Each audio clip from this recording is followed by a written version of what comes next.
Desde luego que me encantaba dar clases, ¿no? Y me encantaba estar en la escuela y compartir ahí con los alumnos y todo.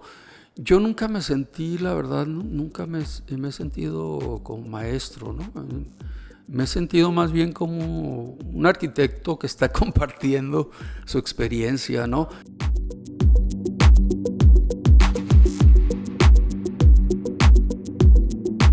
Muy buenos días, muy buenas tardes, buenas noches. A la hora que nos estén viendo, tenemos un episodio más aquí con ustedes con Blueprints. El día de hoy estoy emocionado porque tengo un gran invitado aquí, a un maestro de la facultad donde yo estudié aquí en Mexicali, Baja California. No tuve el honor de ser su alumno. Sin embargo, como le comenté cuando estuvimos hablando por teléfono, siempre tuve las mejores recomendaciones de usted, tanto como profesor, así como profesionista. Entonces, ya hace rato quería hacer esta plática con usted, pero pues las agendas ahora se dieron. Muchísimas gracias, arquitecto. No, de nada, un gusto. Muchas gracias por darme el tiempo para hablar con usted. Y como le decía, ya varios colegas, amigos, alumnos, usted me han comentado, tienes que entrevistar al maestro, al arquitecto Mario Carranza, para hablar un poco con la comunidad, sobre todo para hablar con un poco de su experiencia con colegas, con los estudiantes, con arquitectos grandes, un poco de lo que ha sido su trayectoria. Y como hablábamos, usted fue maestro de la Facultad de Arquitectura. Platíquenos cómo fue que empezó a ser maestro de la facultad. Bueno, mi historia en la escuela de arquitectura en ese entonces todavía no era facultad, empezando por ahí, ¿no? Fue como, pues claro, yo como estudiante, ¿no? De la universidad. Yo ingresé a la Universidad Autónoma de Baja California, después de terminar la preparatoria, directamente me fui a presentar mi examen de admisión, ¿no? En ese entonces ingresamos ya con los resultados del examen 50 alumnos, ¿no? Y había en un total otros 50 tal vez en los 2 años superiores, ¿no? Es decir, yo soy parte de la tercera generación de la facultad de arquitectura, de la escuela de De la arquitectura, Escuela de Arquitectura. que después se volvió ya facultad, ¿no? Ok. Ahí fue mi inicio con la arquitectura. Yo en realidad no tenía en la preparatoria mucha intención no sabía exactamente que quería estudiar arquitectura, ¿no? Ni por aquí entonces en parte de su No, juventud. ¿Verdad? estuve en la preparatoria, afortunadamente tuvimos algunas clases de orientación vocacional. Nos hicieron algunos exámenes en la prepa, ¿no? Y entonces en mi hoja de recomendaciones al final de los exámenes, pues aparecieron cuestiones de tipo artístico. Pero porque siempre le gustó el dibujo o algo así. Siempre. Realmente yo en mi cabeza pretendía ser algo así como director de cine, ¿no? O licenciado en publicidad para hacer comerciales y ese tipo de cosas, ¿no? La cuestión visual, gráfica, me llamaba mucho la atención. Y sí, desde chiquillo me gustaba dibujar. Hacía retratitos, ¿no? Cuando tenía 10 años, que estaba en la primaria todavía, ¿no?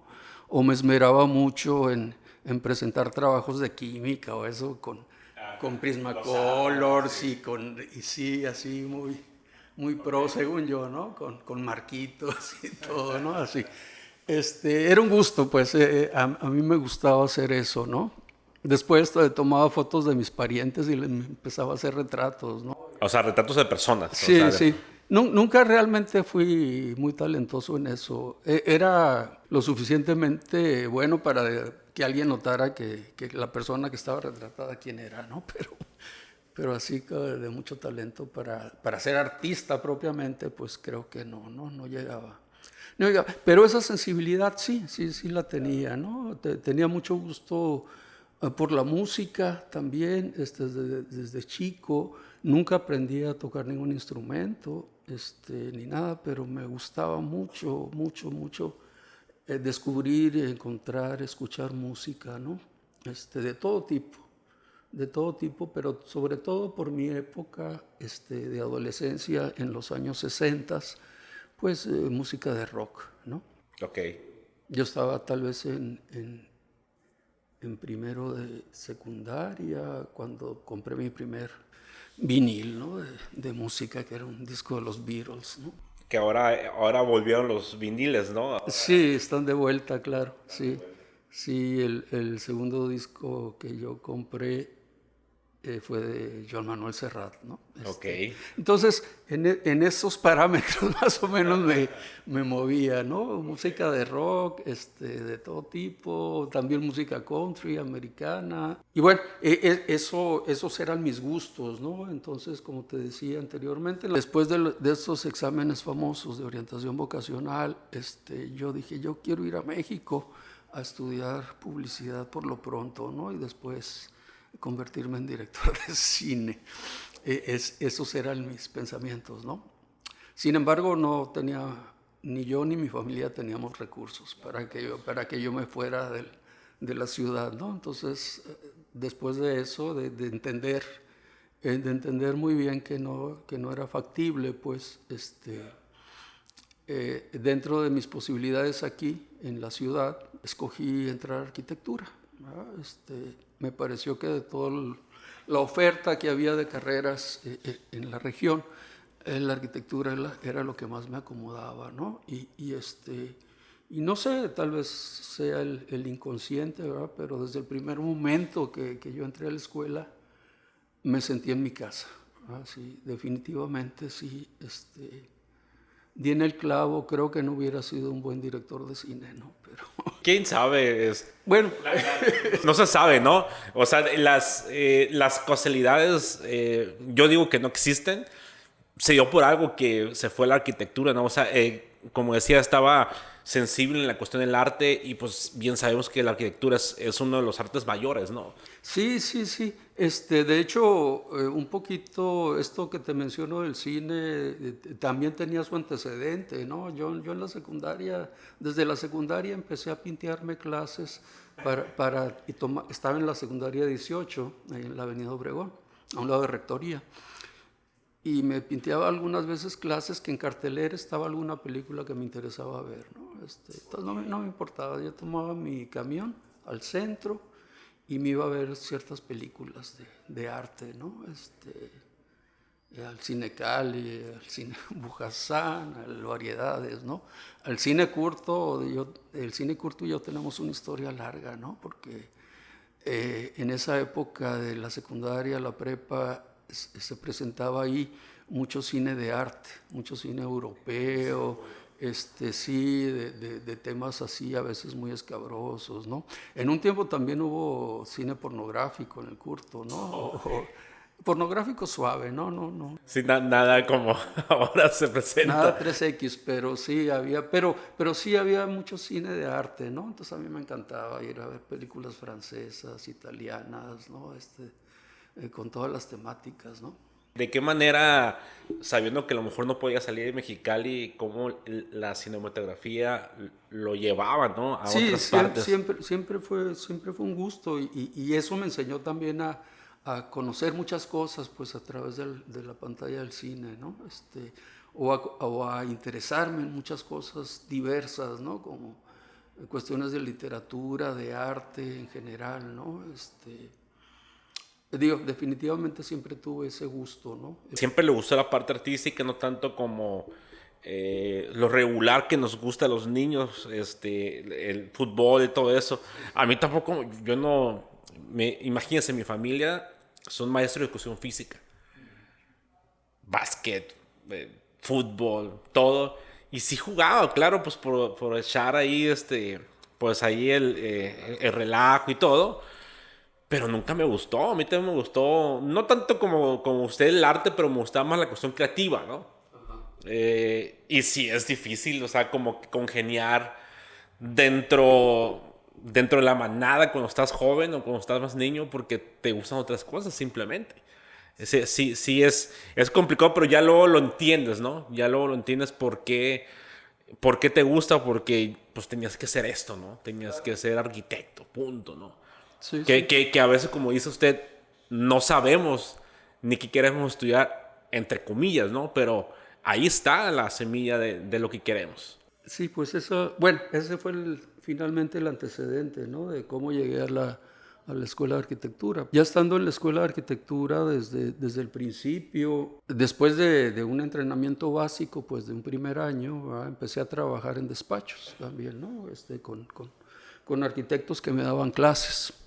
En ese entonces la mayoría de los maestros eran arquitectos activos, ¿no? Que estaban en el medio, pues construyendo, diseñando, ¿no? Que tenían sus oficinas y todo, ¿no? Había pocos maestros de tiempo completo, ¿no? Muy pocos. Casi todos eran maestros de asignatura y que tenían la experiencia de la calle, pues, por decirlo de alguna manera, ¿no? Empecé trabajando como dibujante, ya desde los primeros años de la escuela. Después trabajé un tiempito muy cortito en extensión universitaria, que me ofrecieron un trabajo ahí en extensión cuando apenas iniciaba extensión universitaria, ¿no? Pero que lo interrumpa, Sí. Usted dijo dibujante, pero a lo mejor para la generación de hoy, dibujante es en AutoCAD. Usted era, usted era en Albanene, o todavía le tocó otro tipo de papel. No, usábamos Albanene, ya claro. Albanene. Y las tintas, ¿no? Y todo. Y plumas para dibujo, ¿no? Y plumones, y en fin. Y bueno, eso yo todavía lo sigo haciendo, ¿no? Pero sí, claro, era dibujo manual, ¿no? Definitivamente. Ahí aprendí mucho a dibujar, aprendí muchas cuestiones de diseño en la práctica, pues, ¿no? No tanto en la escuela, ¿no? En la escuela también, claro. Ahí en extensión universitaria, como eran cuestiones culturales, yo me dedicaba a hacer una gacetita, ¿no? De informativa, así de tiempo en tiempo, a mano, ¿no? Todo escrita a mano y con dibujitos. Con letra de molde, pues. Sí, con letra de molde y así, y ya le sacaban copias y la distribuían en la universidad. Ok.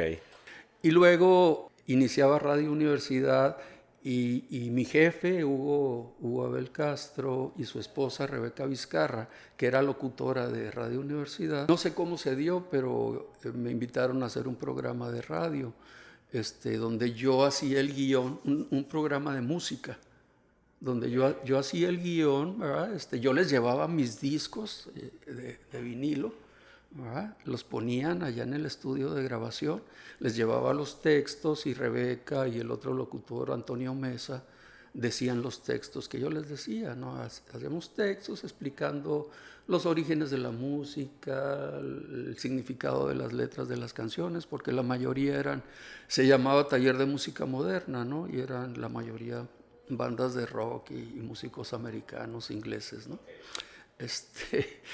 Y como durante un año, los domingos, yo estaba encargado de hacer ese programa. Pero sin querer estuvo en la parte de dirección, ¿no? Sí, y de conducción y de guionista, ¿no? Una vez que Antonio, creo, fue el que no pudo grabar, yo grabé el programa también, ¿no? Una sola vez, ¿no?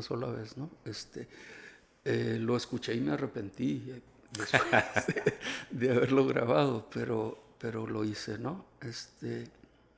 Después de eso, dentro de la misma universidad, entré a trabajar en el departamento de obras e instalaciones, que se encargaban del mantenimiento del campus y de hacer proyectitos para la propia universidad, ¿no? El director de la escuela, Rubén Castro, era el director también de obras e instalaciones de la universidad. Y ahí entré a trabajar también, diseñando un poquito, dibujando un poco también. Y en ese periodo que yo estaba como en el tercer año de la carrera, que en ese entonces eran 5 años, no eran 4 como ahora, estaba como en el tercer año, el director de la escuela y mi jefe en obras e instalaciones me invitó a dar una clase de dibujo natural, ¿no? Pues él ya me había dado clases a mí, y ya todos los maestros me conocían y todo, ¿no? Y era mucho más informal el asunto, ¿no? No necesitabas ni una maestría, ni haber terminado la carrera para poder dar una clase, ¿no? En la universidad. Acuérdate que pues, a principios de los 70s, pues la universidad apenas tenía 4 o 5 años, ¿no? Y tomé una clase de dibujo al natural, sí, ahí con mis alumnos.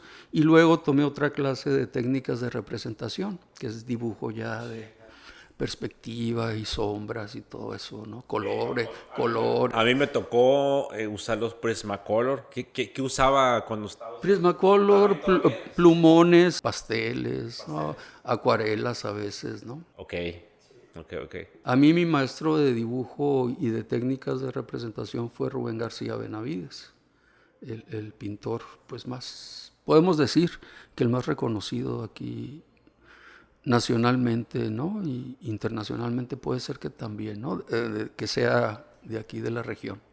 Entonces él me dio clases de dibujo y de técnicas. Y así fue como me inicié, para ya contestar a tu pregunta por fin, así fue como me inicié dando clases, ¿no? Estuve dando clases mientras trabajaba en obras, mientras yo asistía a clases también, ¿no?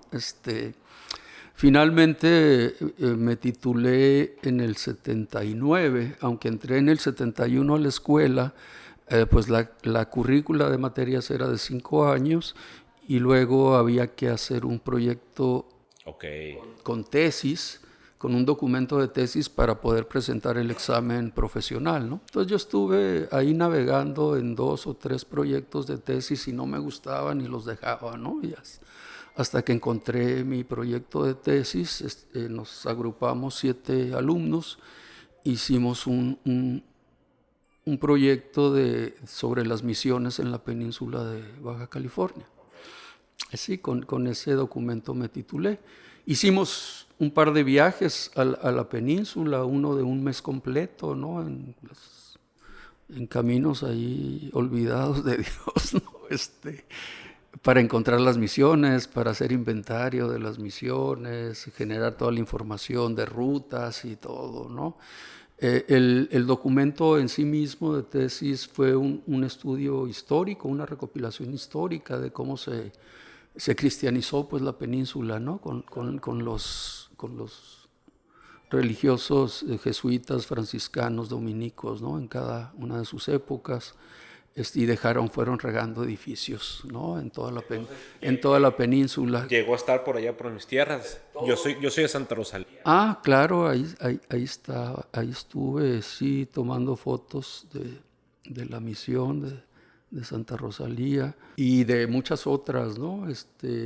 Hacíamos las plantas, dibujábamos las fachadas, ¿no? Y luego hicimos el relato histórico de cómo se dio toda esta colonización o cristianización, como quiera que sea, ¿no?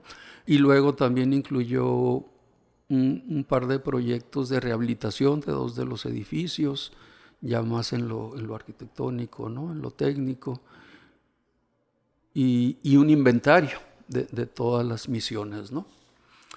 Y con ese documento yo y mis otros 6 compañeros nos titulamos en el 79, ¿sí? Tiempito después el Instituto Nacional de Antropología e Historia nos pidió autorización para editar la tesis como libro, ¿no? Entonces sí, lo hicieron, ¿no? Lo hicieron no tan bien hecho porque nosotros les dimos información. Nuestra tesis, por ejemplo, las fotos no quedaron tan bien impresas, ¿no? Pues era un documento que nosotros pagamos, ¿no? Y todo esto, entonces les dimos negativos y una serie de información que después no utilizaron y haz de cuenta que transcribieron nada más el texto y todas las fotos que teníamos en el libro no eran las mismas. Haz de cuenta que era mi tesis como libro, pues, ¿no? Un poquito más chiquito el formato y así. ¿Y ese tuyo está en librerías o algo así? No creo. Yo creo que más bien en librerías de antropología e historia o en bibliotecas, ¿no? Debe estar en el archivo de las tesis, ¿no? De hecho, nos ofrecieron darnos unos ejemplares y nunca nos dieron y así. Fue un trabajo bastante largo y exhaustivo, ¿no? El que tuvimos que hacer.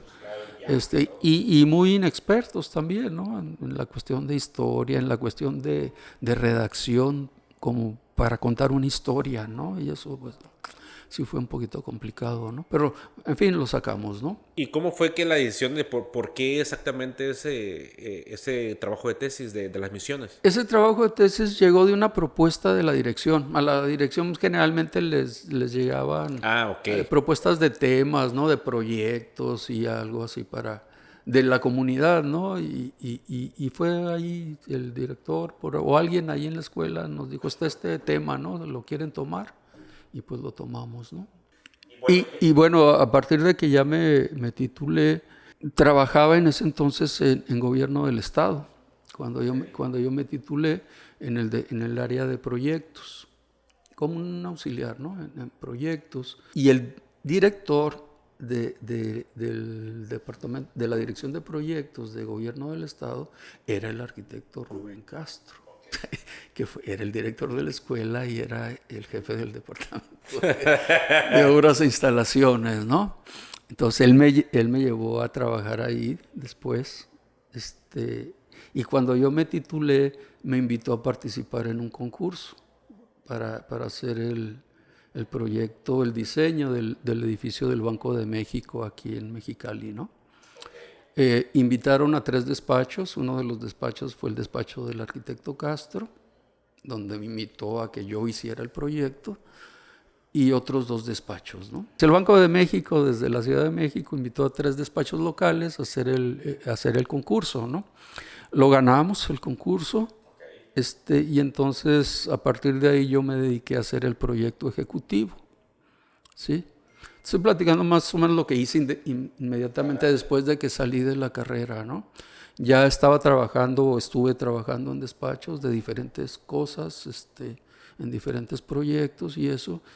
Y este proyecto, pues yo estaba a cargo de él, ¿no? Yo tenía que tratar con ingenieros en la Ciudad de México, con los coordinadores del Banco de México allá, ¿no? Entonces viajaba mucho a la Ciudad de México a presentar avances y todo eso, y aquí pues conformamos un equipito de trabajo en la oficina del arquitecto Castro para hacer el proyecto, ¿no? Ok. Un día yo llegué a la oficina y hablé por teléfono con algunos gentes del Banco de México en la Ciudad de México, y cuando colgué el teléfono empecé a tener como una crisis existencial, ¿no? No sé, una cosa muy, muy extraña que me hizo tomar una reacción. Me sentí muy mal, inclusive físicamente, ¿no? Como cuando uno está a punto de tener un ataque de ansiedad, ¿no? Así me sentí un poquito, así de manera muy, muy atrabancada. Me fui al banco, saqué dinero, me fui a Mexicana de Aviación, compré un boleto de avión, le hablé a un amigo de la escuela. En ese entonces yo vivía solo en un departamento. Le hablé a mi amigo Emilio para que le echara un ojo a mi departamento. Le di las llaves del departamento, fui a rectoría. Para entonces el arquitecto Castro era el rector de la universidad. Ok. Y fui con el arquitecto Castro y decirle que me disculpara, pero que me iba de la ciudad. Sí. Y entonces yo tenía un amigo en ese entonces que conocí en mis viajes a la Ciudad de México por lo del Banco de México. Tenía un amigo de Costa Rica con el que me escribía cartas, ¿no? Y mi boleto de avión fue a Costa Rica. Ok. Entonces, ese día que tuve la crisis en la mañana, en la tarde estaba tomando un avión a la Ciudad de México y luego a Costa Rica, ¿no? Yo llegué a Costa Rica, llegué al Ministerio de Trabajo donde estaba como empleado mi amigo, y tomé un teléfono ahí en la recepción, le llamé y le dije, ¿sabes qué? Estoy aquí, ¿no? ¿Me puedo quedar contigo? O empiezo a buscar un hotel, ¿o qué hago, no? Ya me quedé en su casa, ¿no? Ok. Estuve un tiempito ahí, un par de meses. Intenté buscar trabajo como arquitecto en Costa Rica. La situación no estaba tan bien. Y ya después que se me acabó la lana, pues me regresé. ¿Sabes qué? Pues ya no te voy a estar molestando aquí, mejor ya me regreso a ver qué hago, ¿no? Cuando yo regreso, eh, eh, me ofrecen una clase otra vez y tomé una clase, ¿no? Y luego el entonces director, el director muy querido, por cierto, que falleció en un accidente de un avionazo, ¿no? Me ofreció un tiempo completo en la escuela para que me quedara ahí a dar clases, ¿no? Y lo acepté, empecé a dar clases de diseño y de teoría del diseño. Sí, era mi área, ¿no? Estuve ahí un año, pero no me sentí cómodo estando metido en la escuela, pues, ¿no? Estaba más acostumbrado a la vida de la oficina, del despacho, ¿no? Del trabajo un poquito. Entonces estuve un año como maestro de tiempo completo. Renuncié porque se me ocurrió viajar a Europa. Otra crisis que le dio. Otra crisis. No, ese fue más bien un plan ya postergado, ¿no? Que ya tenía desde antes. Y igual dije, no me siento a gusto dando clases, ¿verdad? Pues voy a aprovechar y con lo ahorrado en este año de dar clases, hago mi viaje, ¿no? Entonces agarré mi mochila y me fui a Europa, ¿no? De mochilazo, o sea. De mochila, sí. Iba un poquito también con la intención de buscar alguna oportunidad de trabajo, ¿no? Otra vez, eso fue a principios de los 80, ¿ya? Hice mi viaje, anduve por ahí en Holanda. Un argentino que conocí compró un bochito ahí en Ámsterdam y en ese bochito yo le compartí el gasto de la gasolina y nos fuimos a París. Ahí estuve unos días con un compañero de aquí de la escuela que estaba estudiando francés. Estuve ahí en una unidad universitaria, hospedándome en su cuarto, ¿no? Me pasé a España y luego a Italia. En Italia no me fue tan bien, tuve un evento ahí de un poquito de mafia, ¿no? Así de que me querían extorsionar. Y bueno, ¿qué pasó? Digo, no pasó a mayores, pero pues ahí agoté ya mis recursos económicos. Ahí fue. En España pensaba buscar algún tipo de trabajo, inclusive llevaba una recomendación de alguien que conocí ahí en Ámsterdam. Me dio unos datos de un arquitecto, ¿no? En Valencia. Pero yo viendo la situación de España, que estaba mal en ese entonces. Ajá, en ese tiempo. Pues no, dije, no, ni caso tiene, ¿no? Otra vez, pues, agotados los recursos, vete de regreso, ¿no? ¿Cuánto estuvo en Europa? Estuve 2 meses. Bueno, pues sí, fue un tiempo. No conocí tanto porque igual no me interesaba tanto andar de un lado para el otro, ¿no? Sino que estuve bastante tiempo en cada ciudad, ¿no? En la que estaba, pues, ¿no? Más en España. Entonces regresé a Mexicali y pues ya con más seriedad busqué trabajo en un despacho, ¿no? Entonces ya empecé a trabajar en un despacho de arquitectura. Algunos años, como 5 años, era jefe de proyectos en el despacho. Yo me encargaba de diseñar, ¿no? y coordinar ahí el desarrollo de proyectos con el arquitecto Leopoldo Carrillo.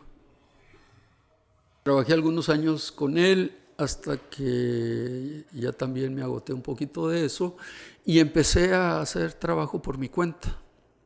Ya a partir de ahí, ¿no? ¿Qué te diré? 86 tal vez, 85, 86. Ya cuando quiso hacer su despacho ya. Ya dije, ya, ¿verdad? Como yo tenía mi departamento, vivía solo, ahí empecé a trabajar, ¿no? Hacía... De principio inicié haciendo perspectivas, ¿no? y planos de presentación, así como se me conocía un poquito por tener esa habilidad. Algunos otros arquitectos me llamaban, ¿no? Para que les hiciera perspectivas. Empecé a hacer proyectitos de diseño para otros arquitectos, pero ya por mi cuenta, pues, ¿no? Ya no como empleado, ¿no? Y así, a partir de ahí, en cierto momento ya establecí mi oficina y y siempre tuve la oficina, ¿no? Con 2 o 3 personas siempre, ¿no? Nunca tuve ambiciones de crecer mucho ni nada. Afortunadamente tuve trabajo, a veces sí y a veces no. Pero bueno, hice suficiente trabajo para el municipio, para el estado, para la universidad, para particulares, ¿no? Y hasta hace algunos años que decidí cerrar la oficina porque ya igual los gastos ya me estaban comiendo, ¿no? Entonces ya tenía mi casa, y empecé a trabajar desde mi casa, igual, ¿no? En todo este periodo que te estoy platicando, después de mi año de tiempo completo y que regresé a Mexicali después siempre estuve dando clases. Okay. Siempre tomé alguna clase, 2 clases, y generalmente siempre eran talleres de diseño, ¿no? Alguna vez técnicas de representación, ¿sí? Entonces, en todo ese periodo, desde principios de los 80, desde los 70, cuando yo estaba en la escuela, ya empecé a dar clases. Luego interrumpí un poquito y luego seguí dando clases hasta principios de este año, ¿no? Ininterrumpidamente. Entonces, esa es la historia de cómo empecé a dar clases, ¿no? Y cómo continué. Siempre dando clases, ¿no? Los últimos años tenía una carga pues, bastante, ¿no? Tenía 3 talleres de diseño, ¿no? Uno integral, de diseño integral, que eran más horas a la semana. Entonces tenía casi como un medio tiempo, ¿no? En la escuela, pero siempre fui maestro por asignatura, ¿no? Hasta que ya a principios de este año, después de la pandemia y de la experiencia de la pandemia, ya decidí jubilarme, ¿no? de la universidad. En todo este periodo, yo por eso te hacía el comentario al principio, que más bien mi desarrollo fue como profesionista, complementado con la docencia, ¿no? Nunca fui realmente maestro, no fue mi actividad principal, pues, ser maestro, ¿no? Yo recuerdo bastante que cuando estaba en la escuela, pues nada más 2, 3 materias llevaba y usted tenía su despacho aparte. Desde luego que me encantaba dar clases, ¿no? Y me encantaba estar en la escuela y compartir ahí con los alumnos y todo. Yo nunca me sentí, la verdad, nunca me he sentido como maestro, ¿no? Me he sentido más bien como un arquitecto que está compartiendo su experiencia, ¿no? Yo no soy muy pragmático, ¿no? A mí me gustan las cosas claras, pues, entonces no soy muy estudioso de la teoría, ¿no? Leo las cosas que me interesan, ¿verdad? He leído mucho sobre obra de arquitectos, ¿no? Y más o menos los planteamientos de los arquitectos y esto, ¿no? Entonces ahí he encontrado mis gustos y mis intenciones, ¿no? Para aplicar ya en mis proyectos, ¿no? Era un gusto estar ahí compartiendo, ¿no? En ese sentido, sí, a veces me sorprenden que gente me comenta, ¿no? Como tú me comentaste, que gente habla muy bien de mí y eso, ¿no? A veces me pregunto por qué. Con mucha humildad lo agradezco, ¿verdad? Pero lo que sí está claro es que siempre lo hice con la mejor voluntad, ¿no? Y con mucho gusto. Por eso fue maestro. Sí, por eso sí. yo creo que como lo hacía con buena voluntad, de buena manera, se abría para poder enseñar lo que usted sabía. Y le dio la oportunidad a otras personas de conocerlo como arquitecto, como profesor. Yo creo que de ahí es, o sea, seguramente, yo como le digo, o sea, yo no fui su alumno, como para decirle cómo fue su clase, pero todos mis compañeros que fueron alumnos de usted, le soy muy sincero, sin hacer la barba, como se dice, porque está aquí. Realmente todos me dijeron lo mismo. Y otros arquitectos me hablaban de usted como profesionista. Entonces, el raciocinio que tiene como arquitecto, las soluciones que da en las cuestiones arquitectónicas. Y como le decía fuera del aire, uno de ellos de los que no que me insistió, pero me dijo, vale la pena que lo entrevistes, fue a Ulises Omar Zúñiga. Fue que lo fui a entrevistar a la Ciudad de México. Sí, gracias. Ulises, se acercó a mí, no sé por qué, tal vez por referencias, ¿no? Se acercó a mí para pedirme trabajo, lo recuerdo muy bien, ¿no? Él estaba iniciando la carrera, y yo le ofrecí, pues vente a trabajar, ¿no? Como te digo, en mi oficina siempre ha habido una persona o dos personas, ¿no?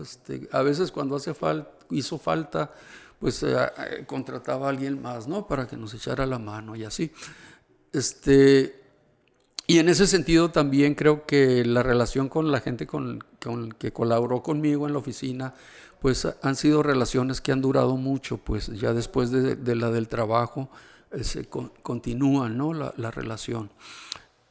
Lo cual me da mucho gusto también. Entonces recuerdo muy bien una anécdota chistosa, ¿no? Ulises se acercó a pedirme trabajo y yo le dije, sí, mira, claro que sí, te ofrezco esto, ¿no? Te puedo pagar tanto, ¿no? Obviamente no era gran cosa, ¿no? Él tampoco tenía mucha experiencia, estaría en los primeros años de la carrera, ¿no? Entonces, y me dijo, bueno, me dice, es que también tengo el ofrecimiento de David Piñera, y déjeme pensarlo.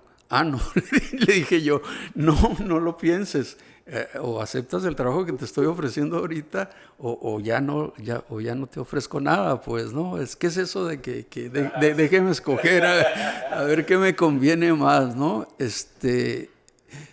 Y yo le dije eso porque en realidad lo que estaba tratando de hacer era echarle la mano, pues para que... Sí necesitaba a alguien, pero tampoco era una urgencia, ¿no? Entonces, lo recuerdo mucho porque así inició nuestra relación, ¿no? Él dándose así como mucha importancia, ¿no? De que tengo otro ofrecimiento. No, pues tómalo, le digo, toma tu ofrecimiento, ¿verdad? Y se quedó a trabajar conmigo. Trabajó un tiempo y corto, no mucho, porque luego ya se ocupó él en sus cosas también y en la escuela. Pero nunca le di clases, aunque pudo haber tomado clase conmigo, él no tomó clases conmigo. Pero siempre, en todo su estadía en la escuela, estuvo preguntándome de sus proyectos, ¿no? Siempre yo le estaba corrigiendo sus proyectos o le estaba dando comentarios acerca de lo que estaba haciendo, porque él me buscaba, ¿no? Para eso, pero nunca le di clases, ¿no? Y luego, pues, después él a iniciativa suya, aparecí yo el proyecto de mi casa en esta revista Domus, ¿no? Fue por él. Él me preguntó que les había dicho a los de Domus, como ya él había tenido experiencia con ellos, y que si yo quería, y ya le dije que sí, ¿verdad? Y él escribió el texto del proyecto. Para allá iba, para lo de su casa que salió en Domus. Sí. Y gran parte de la arquitectura interesante que tiene es su casa. Su casa, pues, mucho, yo creo que más en el tiempo cuando la hizo, pues el blog era como, y blog aparente, ¿no? Sí, no era como que tan bonito, se puede decir, pero usted puso de una manera que si se acomoda bien, se diseña bien, se ve lindo, o sea, se ve con un buen diseño, con la combinación que puso con herrería, con herrería sí, con metal y con madera, pues la verdad sí está muy padre. Nada más hablando de las fechas, ¿qué fecha fue cuando se diseñó y cuando se hizo? Bueno, yo la diseñé después de 50 esquemas distintos, ¿no? Obviamente cuando uno está haciendo lo propio, ¿no? Para uno mismo. Es más difícil. Es más complicado, ¿no? Sí, claro. Pero ese diseño final que se construyó, yo lo hice un par de años antes de que empezara la construcción. Cuando ya decidí que tenía que construir mi casa, ¿no? Cuando ya tengo suficiente dinero, Bueno, lo de suficiente era relativo, ¿no? Pero tengo dinero para construir, ¿no? Entonces ya necesito ponerme serio y hacer el proyecto, ¿no? Entonces, uno de los planteamientos era precisamente ese, utilizar los materiales más ordinarios, ¿no?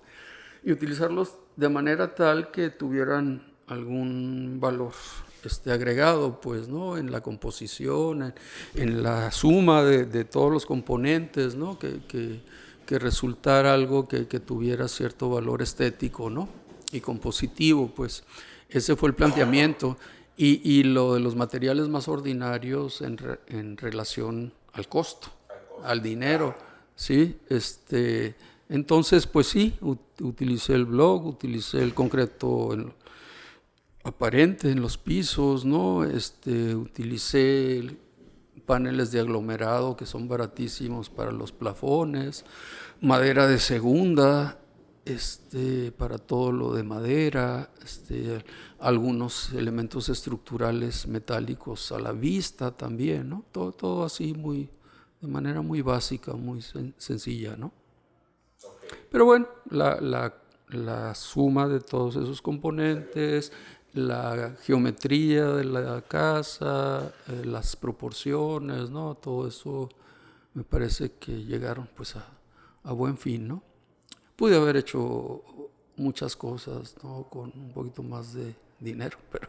No, pero es gran parte del trabajo del arquitecto. O sea, es igual como cuando vamos con un cliente, ¿no? O sea, nosotros diseñamos y le damos la solución de lo que tiene. De lo que tiene tanto en monetario como en tiempo y en espacio. Sí, además hay un concepto en arquitectura que se llama economía del diseño, ¿no? Que el costo de los edificios no se tiene que elevar nada más porque sí, porque se puede, ¿no? Sino que hay un criterio también para diseñar que donde tenemos que eficientar todas las partes, ¿no? del propio diseño para que cueste lo razonable, ¿verdad? Y que tenga valores estéticos, que sea funcional, que la gente esté a gusto, ¿no? en el edificio. Y yo casi siempre me he regido por eso, ¿no? Casi siempre. Sí, algunas veces he tenido muchos tropezones, ¿verdad? Pero afortunadamente los puedo observar, ¿no? Y me puedo autocriticar, ¿no? Estaba recordando, cosa que no te comenté, que también participé en algunos concursos para las casas del sorteo universitario. En el inicio del sorteo universitario se convocaba un concurso para diseñar la casa para el sorteo. Y el primer concurso fue cuando yo estaba en la escuela todavía. ¿Sí? En el primero de ellos, pues le ayudé a alguno de los maestros que participó. El concurso estaba abierto a maestros, alumnos, a todo el mundo, ¿no? A profesionistas de la zona, ¿no? Entonces, ahí en la escuela había mucha algarabía por el concurso de la casa del sorteo, ¿no? Y varios maestros le entraban al concurso. Entonces yo, pues ahí me acercaba con los que me caían mejor y les ayudaba, ¿no? En la presentación y todo, en lo que se podía, ¿no? Luego, como alumno, participé yo por mi parte, pues en uno de los concursos y quedé en tercer lugar, después de 2 maestros de la escuela, como alumno. Después ya como profesionista participé en 3 concursos que gané, los 3 concursos, 3 años seguidos, ¿no? 2 en San Pedro, que eran casas con la normatividad de San Pedro, ¿no? Que no está tan padre. Pero bueno, uno hacía lo que se podía, ¿no? Y uno de ellos, sí lo recordé hoy también, por cierto, que ya lo tenía olvidado. Uno de esos concursos no fue en San Pedro, sino que era un terreno en Villa Fontana. Y lo gané el concurso, pero lo recuerdo y no tengo un buen recuerdo de ese proyecto, ¿no? Porque era un híbrido así como de posmodernismo con colonial, ¿no? Muy raro y un poquito desproporcionado, ¿no? Y bueno, pues queda para la historia, pero no estaba tan contento, ¿no? Ok. Y la otra parte es que muchos de mis proyectos, los constructores o los dueños tienen la iniciativa de modificarlos a voluntad, ¿no? Y han cambiado tantas cosas de mis proyectos que luego ya pues, se convierten en todo menos algo que yo haya diseñado, pues finalmente, ¿no? Y siempre ha sido mi consigna que cuando termino un proyecto, que yo nunca me dediqué de lleno a la construcción, sino al diseño y al proyecto ejecutivo, ¿no?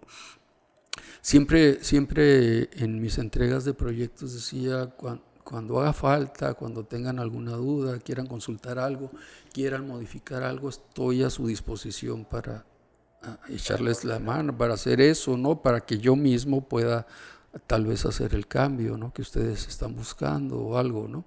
Pero pues no, la gente no. Yo hacía la recomendación a los arquitectos jóvenes y a los alumnos que tuvieran mucho énfasis en buscar el derecho de autor de sus proyectos, ¿no? Que era muy importante, ¿no? Que se tome la responsabilidad de que quien diseñó el edificio, si se respeta el diseño, pues es responsable del resultado, pues, ¿no? Pero que no te digan, lo diseñó Mario Carranza, pero lo construyó quién sabe quién y lo dejó todo chueco, pues, ¿no?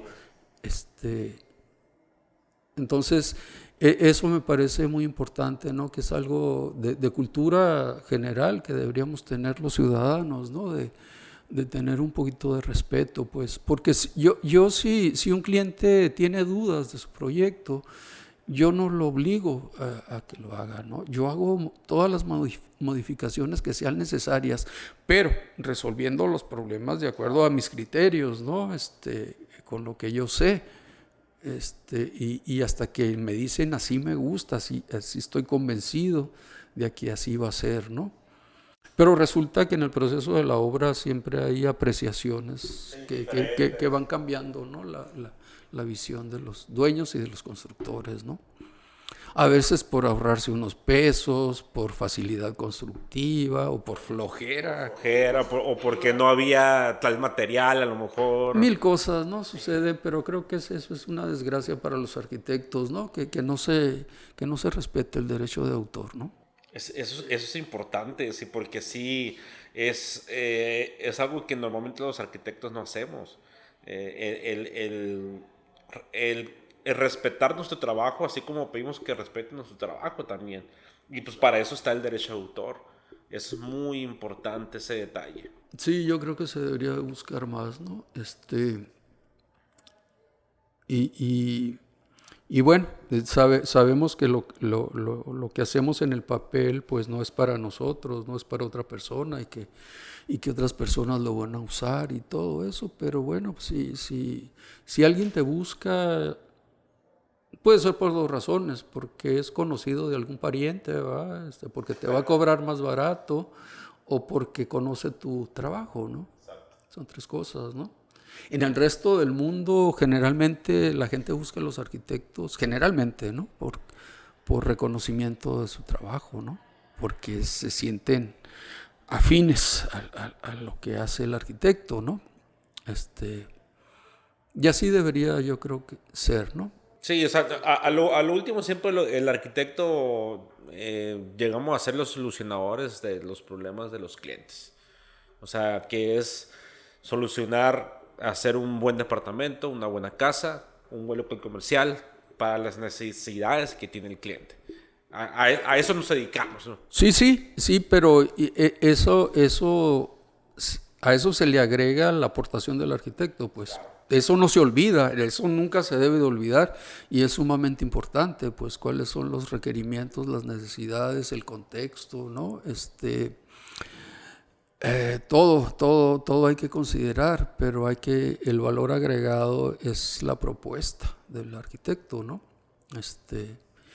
Y muy importante también buscar la manera de hacerle entender al cliente cuál es la propuesta, precisamente, ¿no? Para que estén convencidos de que será la mejor opción, ¿no? Para cuando el edificio se construya y se utilice. Sí, que el cliente lo entienda totalmente el porqué las cosas del diseño. Sí, a veces es complicado. A veces es complicado, exacto, pero ese es otro reto que tenemos los arquitectos, que es quitarnos a lo mejor en su momento los antifaces de arquitecto por querer explicarle a otros arquitectos, porque a veces se nos olvida. Queremos explicar cosas como si fueran arquitectos nuestros clientes, pero no lo son. Exacto.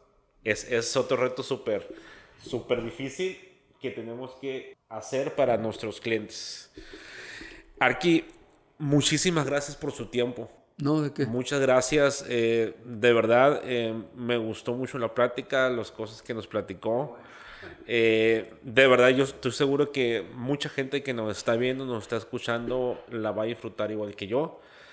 Y hablamos por teléfono, decía que no es muy grato de la tecnología, porque pues normalmente pregunto cuáles son sus redes sociales, pero pues no tiene. No tengo redes sociales, tengo un correo electrónico y tengo una cuenta de Facebook que yo nunca uso, ¿no? A veces veo el Face, pero no, yo no lo uso ya. Al principio empecé a usarlo un poco, ¿no? A mostrar información mía de alguna cosita, como la publicación del proyecto, por ejemplo, lo metí ahí para compartir. A veces ponía videos de música y con alguna pequeña notita, ¿no? De por qué me llaman la atención y cosas, pero luego me cansé, ¿verdad?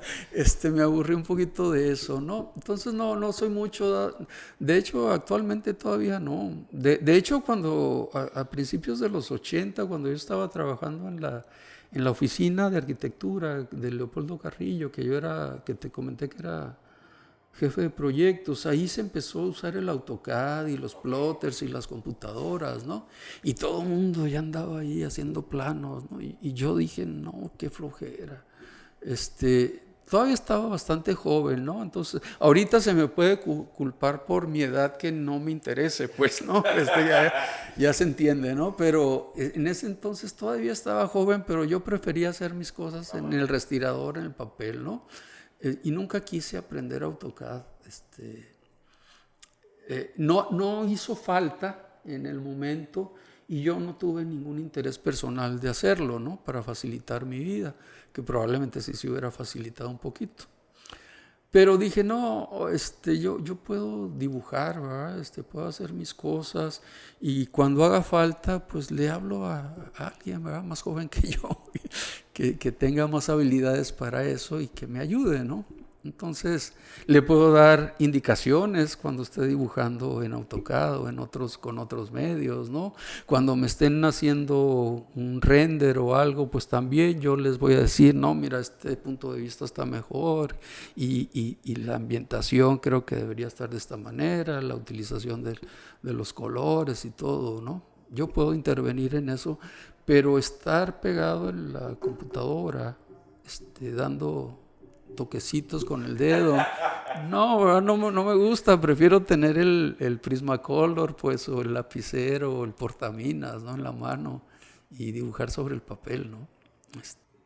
Sí, esa parte últimamente se ha perdido con los arquitectos porque no es lo mismo que tienes aquí en la mano lo que tienes en la mente, ¿no? Lo que estás viendo. Y lo fundamental es en el inicio del proceso, del diseño. La máquina no te sirve, por mucho que digan, no te sirve la máquina para hacer eso, porque eso que comentas tú tiene un fondo científico, ¿no? Que la conexión nerviosa del cerebro a través de tu brazo y tu mano directa, pues, que la idea que tú no tienes, que todavía no expresas verbalmente, pero que ya tienes en tu cabeza, la puedes transmitir directamente hacia el papel, ¿no? Ese tiempo de inicio, de proceso, de establecer un concepto, de establecer un criterio de solución general, de hacer un análisis preliminar de qué cosas tienes que considerar el diseño, es valiosísimo hacerlo a mano, ¿no? En el papel. Y conservar ese registro también es muy valioso, ¿no? Porque yo muchas veces inicio y hago 1000 esquemas distintos, ¿no? Utilizo un montón de papel que ahí tengo amontonado y luego me encuentro en una encrucijada en que ya no sé por dónde encontrar la solución, y me regreso a esos papelitos y encuentro ahí que ya lo había hecho, pues que ya lo había solucionado, pero que no lo había racionalizado todavía. Después de que ya tuve más información en mi cabeza, de haber estado explorando más opciones, y me regreso, encuentro algo que ya, esto sí resuelve, pues, y esto ya lo puedo desarrollar, ¿sí? Entonces, esa cosa que nos da el papel y el dibujo manual, ¿no? En el inicio del proceso, cuando ya tienes resuelto el diseño, entonces sí, la herramienta del digital es muy valiosa, ¿no? Aún así sigue siendo complicado, porque usted bien sabe que aún así al dibujar van saliendo más soluciones. Sí. Y la máquina también te priva un poco de hacer esos cambios por pensar que en vez de pensar en el diseño, piensas en el comando. Que entonces esa interferencia sí complica lo que es la parte creativa. Sí. Pero sí. Arquitecto, nuevamente muchas gracias por su tiempo. Pues diré que lo buscaban en redes sociales, pero bueno, pueden buscarlo en internet como Arquitecto Mario Carranza. Van a ver en la página de Domus su casa para que vean un poco de lo que hablamos. Alguna cosita debe venir por ahí si me googleas. Hay por ahí una página de concursos o algo de una casa en Los Pinos que fue un concurso, una laminita de concurso por ahí, y alguna mención de X cosas. No vas a encontrar mucho, obviamente, porque nunca he tenido actividad en las redes, ¿no? Muchas gracias, Arqui, por su tiempo. No, ¿de qué? A ti. Y gracias a ustedes por estarnos viendo aquí en el canal, aquí en lo que se está escuchando. Si te gustó el episodio, pues compártanlo. Cualquier cosa nos pueden echar aquí los comentarios y acá abajo. Y nos estamos viendo en el próximo episodio.